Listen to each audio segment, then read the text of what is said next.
जय हिंद। अभी तक हमने क्वेश्चन नंबर 22 तक सॉल्व कर लिया था। अब स्टार्ट करेंगे क्वेश्चन नंबर 23 से। तो क्वेश्चन नंबर 23 क्या कहता है कि 12 के पहले 10 मल्टीपल का, 12 के पहले 10 मल्टीपल का हमें क्या एवरेज पता लगाना है। तो 12 के पहले 10 मल्टीपल हमारे पास क्या है, आप देख रहे होंगे इमेज में पूरी 12 की टेबल है, 12 की पूरी टेबल है। अब चूंकि यहाँ पे कितने संख्याएं हैं, इवन नंबर्स हैं, नॉट ओड नंबर्स हैं। तो इवन नंबर्स में हम बीचों बीच देखते हैं कौन सी संख्या है, 60 और 72। और इन दोनों का एवरेज क्या होगा, अगर इन दोनों के एवरेज की बात करें तो इन दोनों का एवरेज 66 होगा। फाइनली आंसर हमारा 66 हो जाएगा। ठीक है ना। अगर संख्याएं कैसी होती, ओड होती तो बीचों बीच वाला नंबर होता सॉरी। और अगर संख्याएं इवन है तो बीचों बीच वाले दोनों नंबर का एवरेज हो जाता है हमारा आंसर, जो कि फाइनली ऑप्शन नंबर सी होगा। अब क्वेश्चन नंबर 24 की बात करते हैं। क्वेश्चन नंबर 24 क्या कहता है कि the average of a batsman, एक बैट्समैन की 25 इनिंग का एवरेज 56 है और 26th इनिंग में उसने कुछ और एक्स्ट्रा रन बनाया जिससे कि उसका एवरेज 3 रनों से इंक्रीज हो गया। उसका एवरेज क्या हो गया, 3 रनों से बढ़ गया। तो उसने 26वीं इनिंग में कितने रन बनाए, यही पता लगाना है। अब ध्यान दीजिए, यही क्वेश्चन सेम यहां पर भी लिखा हुआ है, बस हिंदी में लिखा हुआ है केवल। तो क्वेश्चन क्या है कि एक क्रिकेटर 25 इनिंग में एवरेज कितना, 56। तो टोटल रन कितने होंगे उसके, टोटल रन की अगर हम बात करें, टोटल रन की अगर हम बात करें तो ये होंगे 25 इंटू 56। या ऐसी बात की जाए तो 25 छक्का 150, जीरो हासिल आए 15, 25 फाइव 125 प्लस 15 140। तो टोटल 1400 रन, सॉरी 1400 रन इसने बनाए। कितने, 25 इनिंग में। अब बात की जा रही है 26वीं पारी, 26 पारी की बात की जा रही है। तो उसमें मान लो कि, माना या लेट सपोज लेट क्या, 26th इनिंग में रन है हमारे पास कितने, एक्स रन। अब यही निकालना है। कैसे निकालेंगे, ध्यान दीजिएगा। सवाल क्या कह रहा है, सवाल कह रहा है कि जब हम 26वीं इनिंग के रनों को जोड़ देते हैं तो एवरेज 3 नंबर आगे बढ़ जाता है या 3 रन आगे बढ़ जाता है। तो क्या करेंगे, ध्यान दीजिए। टोटल रन कितने हो गए अब 26 इनिंग के बाद, 25 गुणे 56, यानी कि हम बात करते हैं 1400, 1400 रन तो पहले थे प्लस एक्स रन हो गए। और इसके बाद हम इसको किससे डिवाइड करेंगे, टोटल रनों को कितनी पारियों से, 26 पारियों से। और इतने रनों को डिवाइड करने के बाद हमारा एवरेज हो गया 26 इंटू 59। एवरेज कितना हो गया, सॉरी 59। और एवरेज जब हमारा 59 हो गया तो हम इसको कैसे सॉल्व करेंगे, एक्स का मान निकाल देंगे। एक्स ही हमारे 26 पारी के रन है। तो कैसे आ गया एक्स का मान, x equal to 59 into 26, sorry 59 into 26 minus 1400। और इसको जब आप सॉल्व करेंगे तो आ जाएगा 1534 माइनस 1400, जो कि वैल्यू फाइनली 134 आ जाएगी। और ये आपका फाइनल आंसर होगा। बात समझ में आ गई। और हमारे पास क्या ऑप्शन दिया हुआ है, ऑप्शन नंबर डी हमारा फाइनल 134 आंसर है। ठीक है। चलिए अब बात करते हैं क्वेश्चन नंबर 25 की बात करते हैं। 25 में क्या कहा गया है, 25 में कहा गया है कि जो 24 स्टूडेंट हैं और उनके प्रिंसिपल, साथ में 24 स्टूडेंट और उनके प्रिंसिपल की एवरेज एज कितनी है, 15 ईयर ओल्ड है। अब अगर प्रिंसिपल की एज को एक्सक्लूड कर दिया जाए, यानी उसको हटा दिया जाए, तो जब प्रिंसिपल की एज को हटा दोगे तो कितने लोग बचेंगे, अभी 24 प्लस 1 है, बाद में कितने बचेंगे, केवल 24 बचेंगे। एवरेज अभी कितना है, 15 है, और बाद में एवरेज कितना हो जाएगा, 14 हो जाएगा, एक ईयर कम हो जाएगा।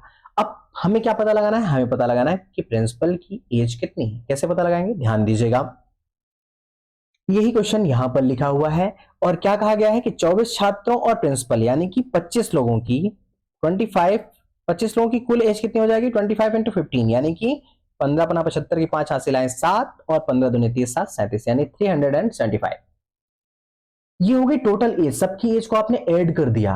अब आप प्रिंसिपल को एक्सक्लूड कर रहे हो तो माना प्रिंसिपल की एज कितनी, माना प्रिंसिपल की आयु, प्रिंसिपल की आयु बराबर एक्स। तो आपने क्या किया, 375 माइनस एक्स कर दिया, इसको एक्सक्लूड कर दिया, बाहर कर दिया। अब लोग कितने बचे, अब लोग बचे 24। तो divided by 24 equal to average कितना, 14। यही तो है फॉर्मूले में, वैल्यू को पुट कर देना। अब हम बात करते हैं तो वैल्यू एक्स की कितनी आ जाएगी, 375 minus x equal to 14 into 24, या ये कहा जाए कि 14 चौको 56 की 6 हासिल आए 5, 14 28, 28 5 33, 336। तो x की वैल्यू कितनी हो जाएगी, x की वैल्यू हो जाएगी 375 माइनस 336, और वैल्यू फाइनली आ जाएगी 93, हाँ 39 ईयर। तो प्रिंसिपल की एज कितनी, 39 है। ये रही हमारे प्रिंसिपल की एज, ऑप्शन नंबर बी सही होगा, ठीक है ना। अब क्वेश्चन नंबर 25 के बाद स्टार्ट करते हैं क्वेश्चन नंबर 26। क्वेश्चन नंबर 26 क्या कहता है, प्रथम 7 प्राकृत संख्याओं का औसत बताइए। तो प्रथम 7 प्राकृत संख्याएं आपको दी हुई हैं और इसमें जो हमारे पास बीचों बीच वाली संख्या है वो 4 है और 4 ही हमारा फाइनल आंसर हो जाएगा, क्योंकि हमारे पास ऑड नंबर्स हैं और सारे के सारे सेम अंतराल में हैं। अब बात करते हैं क्वेश्चन नंबर 26 के बाद क्वेश्चन नंबर 27 कि the average of first 97 natural number is क्या होगा, यानी प्रथम 97 प्राकृत संख्याओं का औसत क्या होगा। और प्रथम 97 प्राकृत संख्याओं के औसत को निकालने के लिए ध्यान दीजिएगा, यहां पे समझिए, इस इमेज को ध्यान से देखिएगा। अगर हम 1 to 48 की बात करें तो टोटल कितने नंबर, 48 नंबर्स, यहां से यहां तक कितने नंबर, 48 नंबर। और 50 to 97 की बात करें तो यहां भी 48 नंबर्स हैं, तो बीच में कौन सा बचा, बीच में बचा केवल 49, तो फाइनल आंसर आपको क्या होगा, 49। ये चीजें समझने लायक होती हैं और हम थोड़ा सा वेरी कर जाते हैं तो उत्तर हमें कहीं 48 दिखेगा, 46 दिखेगा, इस प्रकार से आंसर मत मारिएगा। एक बार बेहतर तरीके से ऐसा डायग्राम बना लीजिए जो आपके बीच में नंबर हो वही नंबर आपका आंसर होगा। तब जब क्या हो, सारी की सारी संख्याएं ओड नंबर्स में हो और समान अंतराल में हो। बार बार कह रहा हूं, अंतराल समान होना चाहिए, अगर अंतराल समान नहीं होगा तो उत्तर आपका सही कभी भी नहीं आएगा। क्वेश्चन नंबर 27 के बाद क्वेश्चन नंबर 28 देखते हैं। ये क्वेश्चन कह रहा है, क्या कह रहा है, the average temperature of Wednesday, Thursday and Friday. कैसे, वेडनेसडे, थर्सडे एंड फ्राइडे यानी बुधवार, गुरुवार और शुक्रवार को कितना था, 40 degree Celsius, and the average temperature of Thursday, Friday and Saturday was 41 degree Celsius. If the temperature on Saturday 42 degree Celsius, अगर शनिवार को 42 डिग्री सेल्सियस टेम्परेचर था तो हमें क्या पता लगाना है, हमें पता लगाना है कि बुधवार को यानी वेडनेसडे को टेम्परेचर क्या होगा। अब ध्यान दीजिएगा, यहां उसी क्वेश्चन को समझने की कोशिश करते हैं। वेडनेसडे, थर्सडे, फ्राइडे कितना है, 40 है एवरेज टेम्परेचर, तो टोटल टेम्परेचर कितना हो जाएगा, टोटल टेम्परेचर कितना हो जाएगा, 40 इंटू 3 यानी 120 डिग्री सेल्सियस। और थर्सडे, फ्राइडे और सैटरडे कितना है, 41 है, तो ये टोटल कितना हो जाएगा, ये टोटल हो जाएगा 123 डिग्री सेल्सियस। और सैटरडे को कितना है, सैटरडे को 42 डिग्री सेल्सियस। अब बात क्या है कि हमें निकालना है वेडनेसडे का। वेडनेसडे के लिए क्या करना पड़ेगा, इन दोनों का निकाल के, इन दोनों का टेम्परेचर, हमें इन दोनों का औसत टेम्परेचर निकाल के हम अगर घटा दें, किसमें, टोटल में घटा दें, तो हमें क्या मिल जाएगा, वेडनेसडे का टेम्परेचर मिल जाएगा। यानी कि थर्सडे और फ्राइडे के टेम्परेचर का एडिशन चाहिए और उसको हमको किसमें घटाना होगा, 120 में, क्योंकि 120 वेडनेसडे, थर्सडे और फ्राइडे तीनों दिनों का टोटल टेम्परेचर है और हमें थर्सडे और फ्राइडे का टोटल टेम्परेचर चाहिए। वो कैसे मिलेगा, थर्सडे, फ्राइडे और सैटरडे वाले टोटल टेम्परेचर को सैटरडे वाले टेम्परेचर से अगर घटा देंगे, अर्थात यहाँ पे बीच में माइनस कर देंगे, वैल्यू कितनी मिल जाएगी, ये वैल्यू 81 डिग्री सेल्सियस मिल जाएगी, जो कि क्या है, थर्सडे और फ्राइडे का टोटल टेम्परेचर है। और इसी 81 डिग्री सेल्सियस को आप माइनस कर देंगे किसमें, 120 में, तो आपको फाइनली जो वैल्यू मिल जाएगी 39 डिग्री सेल्सियस। यही टेम्परेचर किसका होगा, ये टेम्परेचर होगा हमारा वेडनेसडे का। क्लियर, तो वेडनेसडे का फाइनल टेम्परेचर कितना, 39 डिग्री सेल्सियस। बात क्लियर हो गई, चलिए बढ़िया। क्वेश्चन नंबर 28 के बाद 29 देखते हैं कि सौर्य और कौरवकी की आयु का अनुपात कितना है। यानी कि अगर हम बात करें इंग्लिश में तो the age of Saurya and कौरवकी is in the ratio of 2:6। After 5 years the ratio of the ages will become 6:8. Find the average of their ages after 10 year. 10 सालों बाद उनका क्या है, उनकी आयु का औसत पता लगाना है। कितने सालों बाद, 10 सालों बाद उनकी आयु का औसत पता लगाना है। और आप कैसे पता लगाएंगे, ध्यान दीजिएगा, 10 सालों बाद औसत पता लगाना है, अभी कितनी आय है ये तो जान लीजिए। तो मान लो कि लेटस, ये क्वेश्चन सेम है, यहां पर भी वही है, बस हिंदी में लिखा हुआ है, ठीक है ना। तो माना अनुपात या रेशियो कितना है, x है, तो शौर्य की एज कितनी हो जाएगी, 2x, और कौरव की कितनी हो जाएगी, 6x। और क्या कह रहा है, 5 ईयर बाद, आफ्टर 5 ईयर, कैसे, आफ्टर 5 ईयर, क्या कह रहा है, आफ्टर 5 ईयर, सॉरी 1 मिनट, इसको अच्छे से लिखते हैं, आफ्टर 5 ईयर, क्या बात हो गई, आफ्टर 5 ईयर उनका अनुपात या रेशियो 6:8 हो गया। यही दिया है ना हमारे पास, पहले 2:6 था, अब 6:8 हो गया। तो आफ्टर 5 ईयर सौर्य की एज कितनी होगी, 2x + 5, और आफ्टर 5 ईयर कौरव की एज कितनी होगी, 6x + 5, और अब रेशियो क्या हो गया, 6/8। इस इक्वेशन को अगर सॉल्व करेंगे, और सॉल्व करने का तरीका बेसिकली है क्या, इक्वेशन को सॉल्व करने का तरीका, अगर हम तिर्यक-छेदी मल्टीप्लिकेशन कर दें या गुणा कर दें तो 8 का मल्टीप्लिकेशन कहां हो जाएगा, ध्यान से देखें, 8 का मल्टीप्लिकेशन इधर और बाकी इधर का मल्टीप्लिकेशन कहां, 6 में हो जाएगा। तो क्या नंबर्स आ जाएंगे, ध्यान से देखते हैं।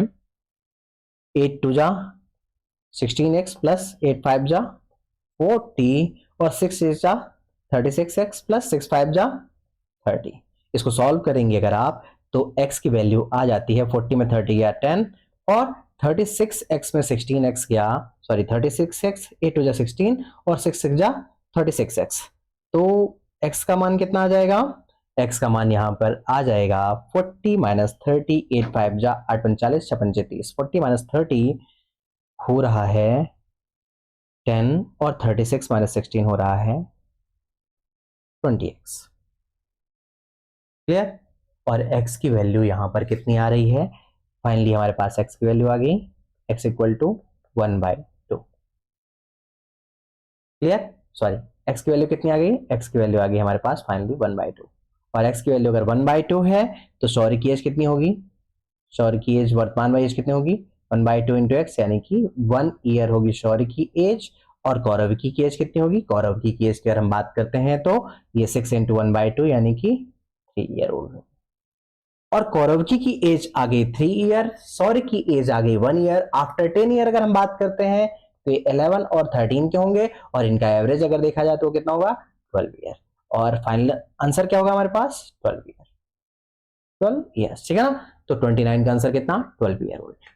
इसके बाद अगर बात करते हैं 29 का आंसर कितना 12 ईयर ओल्ड। इसके बाद बात करते हैं 30। क्वेश्चन नंबर 30 क्या कहता है कि लगातार 5 संख्याओं का औसत n है, या the average of 5 consecutive number is n if the next 2 numbers are also included. मतलब आगे आने वाली कॉन्सिक्यूटिव 2 और नंबर को ऐड कर दिया जाए तो एवरेज क्या होगा।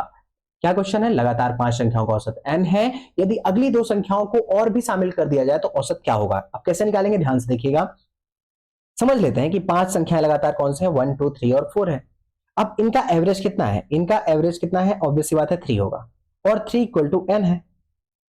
हमने क्या कहा है 5 संख्याओं का औसत n है, तो n की वैल्यू कितनी, यहां जो हमने वैल्यू सपोज की है उसमें n इक्वल टू 3 हो गया। अब क्या कह रहा है कि 2 संख्याएं इसके जस्ट बाद की और ले लीजिए, मतलब 6 और 7 ले लीजिए। तो अब एवरेज क्या हो गया, एवरेज जहां पहले 5 नंबर्स थे तो बीचों बीच वाला नंबर कौन था 3 था। अब जहां 7 नंबर्स हो गई या 7 नंबर्स हो गए तो बीचों बीच वाला नंबर क्या हो गया 4 हो गया। तो अब हमारा आंसर क्या हो गया, एवरेज, एवरेज हो गया हमारा 4। और n की वैल्यू कितनी, n की वैल्यू 3 थी, तो एवरेज की वैल्यू, न्यू एवरेज की वैल्यू कितनी होगी n + 1 ही हुई ना, क्योंकि n की वैल्यू 3 + 1 = 4। तो फाइनल आंसर हमारा क्या होगा n + 1, या 1 से वृद्धि हो जाएगी। ऑप्शन देखिए, increased by 1, remain same, increased by 1.5, increased by 2। तो ऑब्वियस बात है इंक्रीज्ड बाय 1, और यही फाइनल आंसर होगा हमारे पास, ऑप्शन नंबर ए। तो क्वेश्चन नंबर 30 ये हो गया। क्वेश्चन नंबर 30 के बाद अगर हम बात करते हैं क्वेश्चन नंबर 31 की, तो 5 पुरुषों का औसत वजन 3 किलोग्राम कम हो जाता है जब उनमें से 150 किलोग्राम वाले एक व्यक्ति को किसी अन्य व्यक्ति द्वारा बदल दिया जाता है। ठीक है ना। इस क्वेश्चन को खुद करने की कोशिश कीजिए, नहीं बनता है तो मैं अगले नेक्स्ट वीडियो में बताऊंगा। तब तक पढ़ते रहिए, मस्त रहिए। जय हिंद, धन्यवाद।